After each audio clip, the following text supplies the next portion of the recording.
Saudara-saudari umat Allah, seluruh para pencinta Sabda Tuhan. Hari ini kita memulai pekan suci, minggu paling agung dalam kalender gereja. Kita merenungkan peristiwa-peristiwa yang membawa kita keselamatan. Yesus dengan penuh kemenangan hari ini memasuki kota Yerusalem, kota damai, untuk mewartakan kabar baik, bukan hanya dengan firman-Nya, tetapi dengan tindakan pengorbanan kasih-Nya bagi semua orang. Kita berjalan bersamanya saat Dia merayakan pesta Paskah dan menjadi anak domba Paskah baru yang darahnya dicurahkan agar kita sebagai Israel baru dapat mengalami pembebasan dari dosa dan hidup baru yang penuh kasih karunia. Dalam liturgi hari ini kita menghadapi kontras pengalaman dan emosi.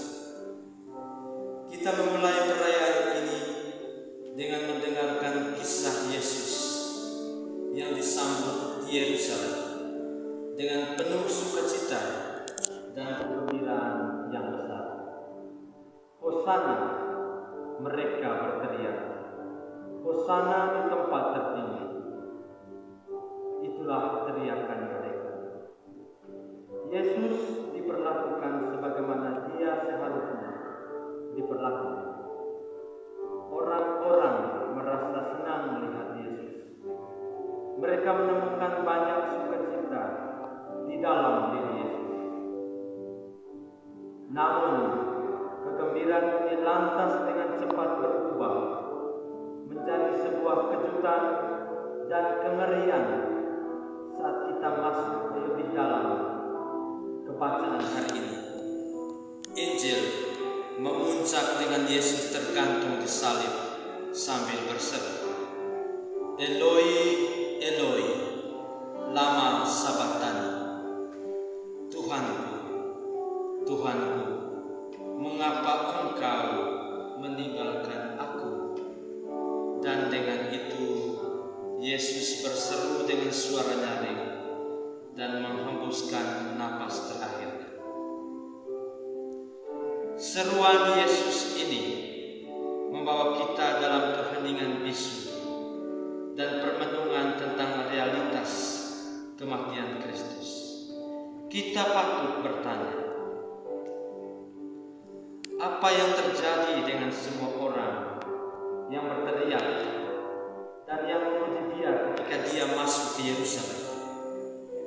Bagaimana mereka bisa membiarkan Dia diserahkan ke dalam penyaliban dan kematian? Jawaban terdalam untuk pertanyaan ini adalah jawaban yang mungkin tidak kita harapkan, bahwa kematian Kristus adalah kehendak Bapa-Nya. Bapa menghendakinya. Bapa menghendaki penyaliban dan kematian putranya di kayu palang terjadi. Saudara-saudari yang terkasih dalam Kristus, sebagai putra Allah, sejatinya Yesus bisa saja menggunakan kuasa ilahinya dan menolak memeluk salib. Tetapi tidak demikian dilakukannya. Sebaliknya, Dia dengan rela menjalani minggu suci yang kita rayakan mulai hari ini dengan merangkul penderitaan dan penolakan yang Dia terima. Dan Dia tidak melakukannya dengan rasa takut atau bahkan dengan penyesalan. Dia memeluk peristiwa salib dengan sukarela, memilihnya sebagai kehendak-Nya sendiri. Pertanyaannya, mengapa Dia melakukan hal ini? Mengapa Dia memilih penderitaan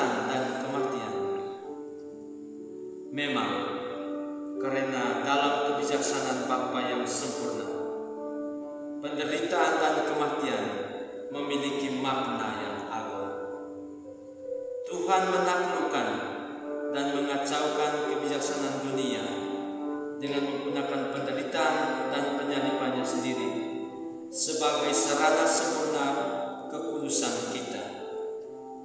Dalam tindakan ini, Dia mengubah kejahatan terbesar menjadi kebaikan terbesar.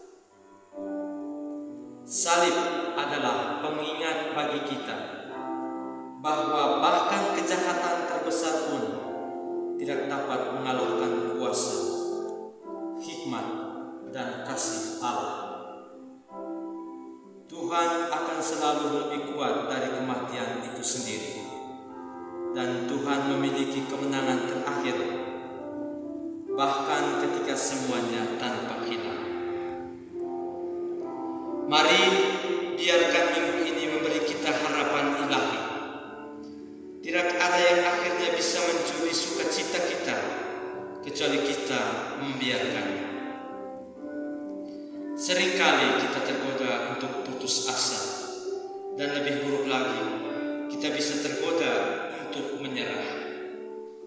Namun tidak ada kesulitan, tidak ada beban, dan tidak ada salib yang dapat menaklukkan kita jika kita tetap teguh di dalam Kristus Yesus, membiarkan Dia mengubah semuanya yang kita tanggung dalam hidup dengan pelukan kemuliaannya di salibnya sendiri.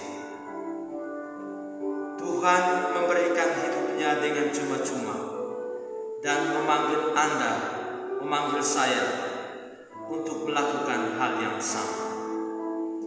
Mari kita merenungkan dan memaknai salib dalam hidup kita.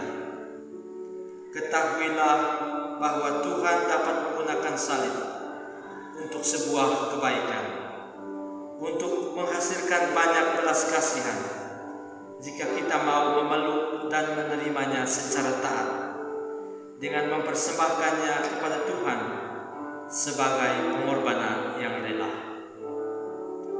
Pekan suci yang diberkati, mari kita arahkan pandangan pada salib Tuhan dan juga pada salib kita masing-masing. Mari kita akhiri renungan singkat ini dengan doa. Tuhan, ketika saya tergoda untuk putus asa, berikanlah saya harapan. Bantulah aku untuk melihat kehadiran-Mu dalam segala hal, bahkan dalam hal-hal yang paling tidak saya suka. Semoga pekan suci ini mengubah saat-saat tergelap dan kelemahanku.